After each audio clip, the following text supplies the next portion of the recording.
Hala Madrid Tio. It is here. Tonight is here.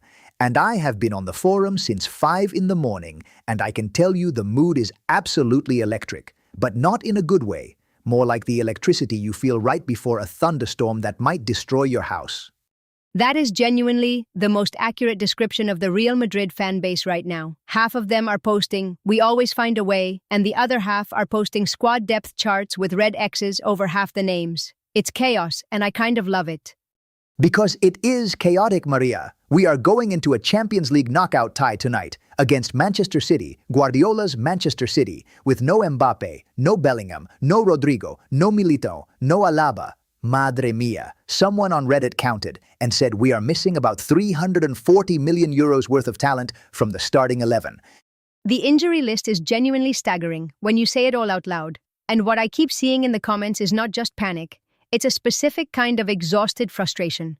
Fans aren't even angry anymore. They're just resigned. One person wrote, "I've stopped checking the injury news because it only ever gets worse." And that got 600 upvotes. 600 upvotes. That is the energy.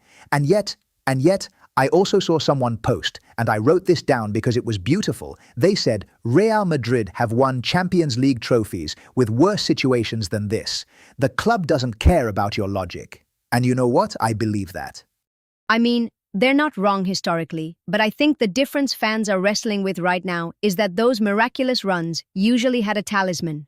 Ronaldo, Benzema, someone who could conjure something from nothing. Tonight, who is that person? Vinicius? Valverde? Arda Güler off the bench?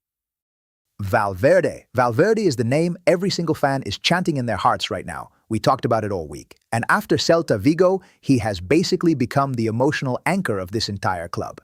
The man is carrying the hopes and dreams of millions of people on those legs, Venga.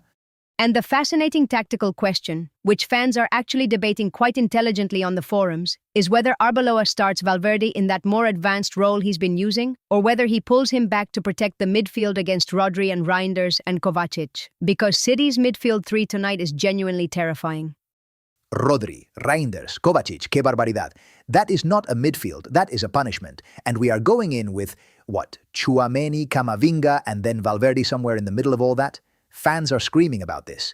One comment I saw said, "Our midfield tonight is a brave man, a very brave man, and a prayer." That's funny, because it's basically true. Look, Tchouaméni has been more solid recently. The Celta match showed some real composure from him. And Camavinga at his best can disrupt anything. But the depth question is real. If anyone picks up a knock tonight, Arbeloa is going to be looking at some very interesting options on that bench. Can we talk about the Donnarumma thing? Because this has genuinely got fans talking this morning. He's in the City squad, there's Donnarumma, Trafford and Bettinelli in goal for them. And he gave a press conference where he said about Courtois, "I have everything to learn from him." And the Madrid fans are absolutely eating this up. It's a very gracious thing to say, and I think City fans are probably a little baffled by their goalkeeper situation. But for Madrid fans, it's become this rallying cry. Even their goalkeeper respects ours. Courtois between the posts tonight is genuinely one of Madrid's biggest advantages, and I don't think that's an exaggeration. Courtois against Haaland. That is the matchup that everyone is circling. And remember, we talked on Monday about Guardiola resting Haaland ahead of this game, but the man is in the squad, he is fit, and City fans were furious about that rotation precisely because they knew this match was coming. He will be fresh and hungry tonight, Tio. Haaland, Marmoush, Doku, Foden, Bernardo Silva, this City attack is not short of options. And Rayan Cherki is in there too, which the younger Madrid fans are buzzing about in a weird, "I wish he was ours" kind of way. The talent in that squad is genuinely frightening. And yet fans are pointing out something interesting. City also have their own defensive questions. They've got Vito Rice, they've got Kusanov, they've got some untested names back there. And if Vinicius is flying tonight, and I mean really flying, not the hesitant Vinny we've been debating all week, he can terrify anyone. That's the crux of it, isn't it? The Vinicius debate we've been having for weeks now comes to a head tonight. Without Mbappé and Rodrigo, he is the focal point of the attack. There is nowhere to hide. Fans who've been criticizing his decision-making, his passing, tonight we find out if he can carry that weight alone. One fan put it perfectly. I saw this on Twitter and it made me laugh and cry at the same time. They said, Vini tonight is either the hero of the story or the reason we write a very sad chapter. That is it. That is the whole thing. No pressure, Vini, only the Champions League.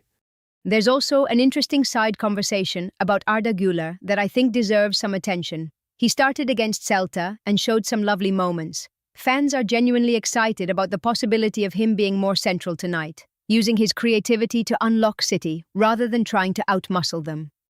Arda is the wild card that I think Guardiola will not have a perfect answer for. He's quick, he's clever, he picks up little pockets of space, and Brahim Diaz is still there, Gonzalo Garcia is there, Arbeloa has some attacking options that aren't totally predictable, even if the big names are missing. And then there's the Rudiger situation. The CTA, Spain's refereeing committee, confirmed this week that his red card at Celta was correct and that Valverde's goal had no foul in the build-up. So Rudiger is back available tonight, and honestly, against Haaland, having that physical presence at the back is huge. Rudiger against Haaland in a Champions League knockout tie. That is cinema, Maria. Pure cinema. The German media have been absolutely destroying him lately, and nothing would shut them up faster than him bodying Haaland all night at the Bernabeu. The Madrid fans know this. They are ready to love him. The atmosphere tonight is going to be something special, I think. When Madrid are wounded, the Bernabeu has a way of becoming something more than just a stadium. Fans know the squad is depleted, they know the odds, and there's something about that underdog energy that this club historically feeds on. Madre mia. I am getting goosebumps just thinking about it. Look, I don't know what happens tonight. Nobody does. But I know that this club, this badge, this history, it does not care about injury lists or statistics. Something always happens under those lights. Always. Hala Madrid. On that rare moment of pure poetry from Rafa, we will be back tomorrow morning with everything. Every goal, every mistake, every Arbeloa decision that either vindicates him completely or gets him absolutely roasted. Whatever happens tonight, we'll have all the reaction right here tomorrow. Don't go anywhere.